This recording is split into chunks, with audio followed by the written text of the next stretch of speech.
నమస్తే welcome to Liya news. మొన్న జరిగినటువంటి సార్వత్రిక ఎన్నికల్లో ఓడిపోయినప్పటి నుంచి జగన్మోహన్ రెడ్డి బెంగళూరులోని యలహంక ప్యాలెస్ కే పరిమితమైన విషయం మనకు తెలిసిందే. ఏ పండక్కో పబ్బానికో ఆయన పులివెందులు రావడం జరుగుతుంది. ఎలక్షన్స్ అయిపోయిన తర్వాత ఆయన ఒకసారి పులివెందులు వచ్చిన నేపథ్యంలో అప్పుడు కాంట్రాక్టర్లు వెళ్లి ఆయన అడిగితే ఆయన అవినాష్ మీద సీరియస్ అయ్యాడని, కాంట్రాక్టర్లకు నో చెప్పాడని కూడా మనం విన్నాం. మరి ఎన్నికలకు ముందు బిల్లులన్నీ కూడా ఆయన సొంత రిలేటివ్స్ అయిన వాళ్ళకి కాంట్రాక్ట్ బిల్లులు చెల్లించారని కూడా మనకు తెలిసిన విషయమే. ఇక తాజాగా ఆయన పులివెందులు వచ్చిన నేపథ్యంలో మరి ఒక పక్క ఏమో నన్ను చూడడానికి ప్రజా దర్బార్కి వేల కొద్ది జనం వచ్చారని ప్రచారం చేసుకుంటే, మరో పక్క ఏమో ఈ బిల్లులు చెల్లించాల్సిన వాళ్ళు మళ్ళీ వెళ్ళి ఆయన వేడుకున్నారని, అయితే ఆయన వాళ్ళ మీద కోప్పడ్డట్టు వార్తలు అయితే వస్తున్నాయి. ఓవరాల్ గా అయితే మరి జగన్మోహన్ రెడ్డి ఇంటి దగ్గర ఉద్రిక్తత చోటు చేసుకుంది అన్న వార్తలు వచ్చిన నేపథ్యంలో అసలు ఇలా కాంట్రాక్ట్లకు ఇంకా బిల్లులు పెండింగ్ లో పెట్టాన్ని ఎలా చూడొచ్చు? ఈ ప్రజా దర్బార్లు ఇవన్నీ కూడా మరి కార్యకర్తలను పట్టించుకున్నప్పుడు షో కోసమే చేస్తున్నారా జగన్మోహన్ రెడ్డి అన్న విషయాన్ని తెలుసుకుందాం. మనతో పాటు ఉన్నారు senior political analyst Adusumalli Srinivas గారు. నమస్కారం సార్. సో జగన్మోహన్ రెడ్డి గారు ఇప్పుడు నేను చెప్పినట్టు పండక్కో పబ్బానికో పులివెందులు వస్తే కాంట్రాక్టర్లేమో ఆయన ఎప్పుడు దొరుకుతారో వెళ్ళి అడుగుదామని చూస్తున్నట్టే ఉంది. ఎందుకంటే ఇది రెండోసారి, ఆయన వచ్చిన 2 సార్లు కూడా కాంట్రాక్టర్లు వెళ్ళారు.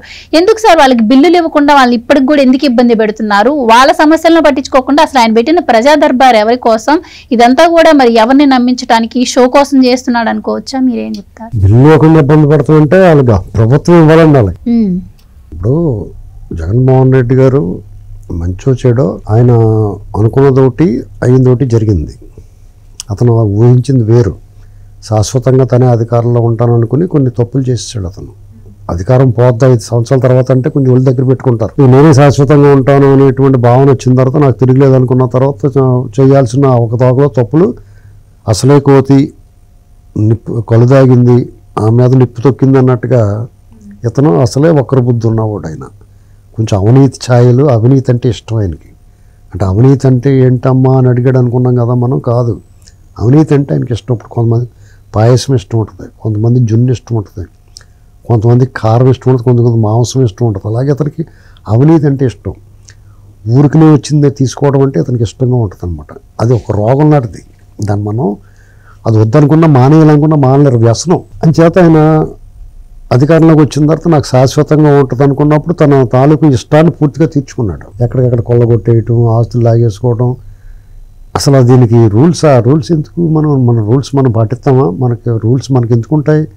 మనకు కాదు కదా. ఇలాంటి మైండ్ సెట్లో ఉంటాడు అతను. అందుకని అధికారులైనా ఐఏఎస్లైనా ఐపీఎస్లైనా రూల్ సిస్టమ్కి వ్యతిరేకంగా వెళ్ళాడు అతను. ఇప్పుడు సాధారణంగా అధికారులని మనం సార్ అని పిలుస్తాం, లేకపోతే అయ్యా మర్యాదగా పిలుస్తాం. అతను అన్న అని పిలుస్తాడు. గురువు అంటే ఏదో అంటారు చూసి, అలాగే ఇతను అన్న అంటే వాళ్ళకి తేడా చేసాడు. అందరికీ వాళ్ళందరికీ తప్పులు చేయించేసాడు. వాళ్ళు కూడా ఏమనుకున్నారంటే ఈ పిచ్చోడో మంచోడో వీడే శాశ్వతంగా ఉండిలా ఉన్నాడని చెప్పేసి చెప్పింది అంటే పోలేదా అని చెప్పేసి కొంతమంది భయపడి, ప్రలోభాలకు లొంగి భయపడి, లేకపోతే వీటితో గోళ ఎందుకురా బాబు అనుకుని కొంతమంది చేశారు. అలా చేయడానికి ఇష్టపడిన వాళ్ళు పక్కకు పోయారు. ఇలాంటి పరిస్థితులు తను చెప్పింది వేదం అన్నట్టుగా ఉన్నప్పుడు కొంత ఒక రకమైన యారగెన్స్ వస్తుంది, అహం ఉంటుంది. ఎన్నికల ముందు కొంతమంది చేత వర్క్లు చేయించారు వాళ్ళు. గత టీడీపీ హయాంలో జరిగిన వర్క్లకి ఇతను వచ్చిన వెంటనే పెండింగ్ పెట్టేశాడు. వాళ్ళ డబ్బులు బిల్లులు చెల్లించకుండా వాళ్ళ ఆర్థిక మూలాలు దెబ్బ కొట్టాలి. ఆ కార్యకర్తలను ఎప్పుడైతే ఇప్పుడు ఏ పార్టీ ఉందనుకోండి, ఆ పార్టీకి సంబంధించిన వాళ్ళు కదా వర్క్లు తెచ్చుకుంటారు. ఎమ్మెల్యేని ఎవరో ఒకరిని అడిగి తెచ్చుకుని ఆ వర్కులు చేస్తే ఆ బిల్లు అన్ని పెండింగ్ పెడితే ఏమైపోతే అందరికి జేబులు ఖాళీ అయిపోతాయి కదా. ఖాళీ అయిపోతే రేపోతే ఆ పార్టీ కోసం పనిచేయాలంటే మళ్ళీ జేబులు డబ్బులు అప్పు చేసి కట్టాలి. ఇవి కూడా అప్పులు చేసి తెచ్చి వాళ్ళు వడ్డీలు పీకుతుంటే రోడ్డు మీద తడుతారేమో రావటం మానేస్తారు. అలాంటి పరిస్థితి చెరపొగరా చెడేవని ఇతను టీడీపీ క్యాడర్కి ఏదైతే చేసాడో కరెక్ట్గా అదే పనిష్మెంట్ వాళ్ళకి పడింది. వాళ్ళు జగన్మోహన్ రెడ్డి నమ్ముకున్న వాళ్ళకే, జగన్మోహన్ రెడ్డి క్యాడర్కి. కానీ వీళ్ళు ఎగ్గొట్టరు ఎవరో ఇప్పుడున్న కూటమి ప్రభుత్వం. ఇప్పుడున్న అధికారులు చాలా మంది వాళ్ళు బిల్లులు ఇచ్చేస్తుంటే కూడా వీళ్ళు ఏమనట్లేదు. మనం కూడా ఇవ్వద్దని చెప్పలేం. అంటే శివలింగం మీద తేలిలేడు అన్నమాట. ఇది శివలింగం మీద తేలి ఉంటుంది, కొట్టలేం కదా. అలాగే పనులు చేసినట్టు ఇవ్వద్దు, తప్పు చేయండి అని మనం చెప్పలేం ప్రభుత్వానికి. అలాగే చంద్రబాబు గారు కూడా చెప్పలేడు. జగన్మోహన్ రెడ్డి అటువంటి రూల్స్ ఏం పాటించడం. అలా అయితే ఇవ్వకుండా తెలుగుదేశం వాళ్ళు అయితే వాళ్ళని తోసేయండి పాయింట్కి అంటాడు. వీళ్ళు అలాగలరు. అయినా సరే అయిపోయింది ఇప్పుడు వాళ్ళకి. ఇంకా అంటే ప్రభుత్వం దగ్గర డబ్బులు లేక టైంకి ఇవ్వకూడదని కాదు, ఇవ్వలేకపోతున్నారు వీళ్ళు. అతను ఇవ్వకూడదని ఇవ్వలేదు. అది రెండాటి మధ్య వ్యత్యాసం. దాంతో వాళ్ళు ఏం చేశారు, కొంత కడుపు మంట ఉంటుంది వాళ్ళకి.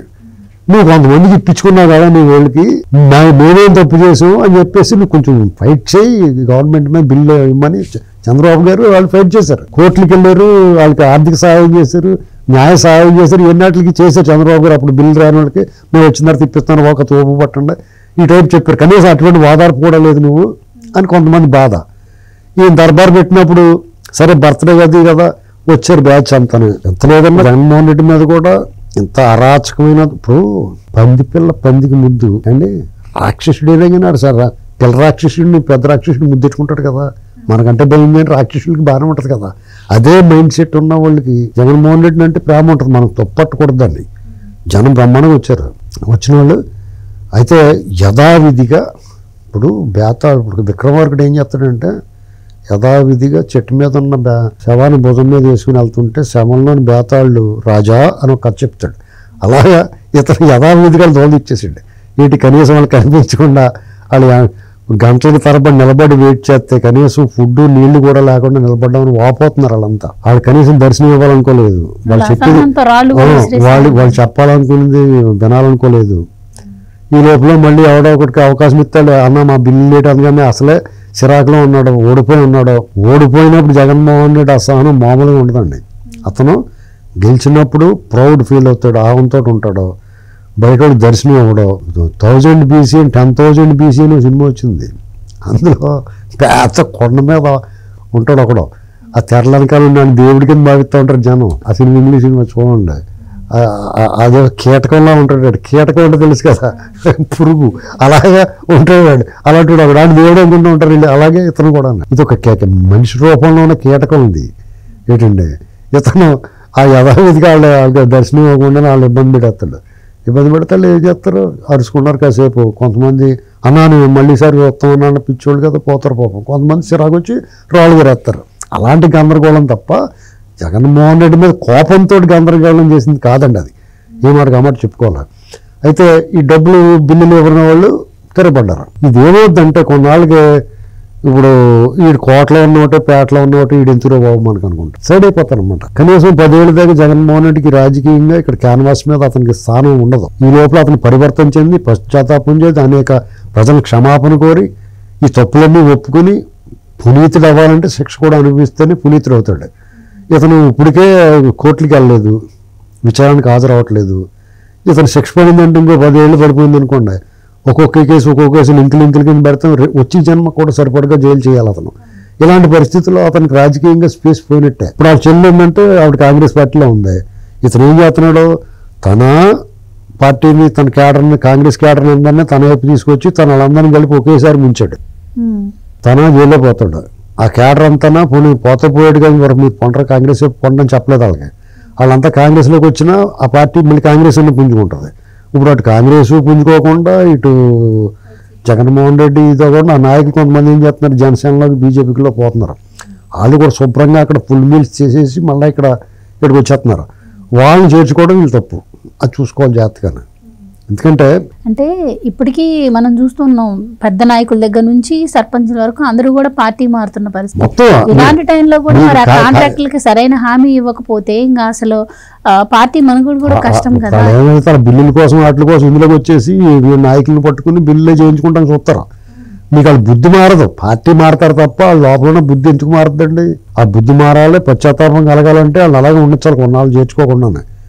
కష్టాలు పడాలి. అధికారం కోల్పోయినప్పుడు ఉండే బాధ వాళ్ళకి తెలవాలి. అప్పుడు రేపొద్దున మళ్ళీ అధికారంలో పొరపాటున వచ్చినాయి కానీ ఒళ్ళు దగ్గర పెట్టి పనిచేస్తారు.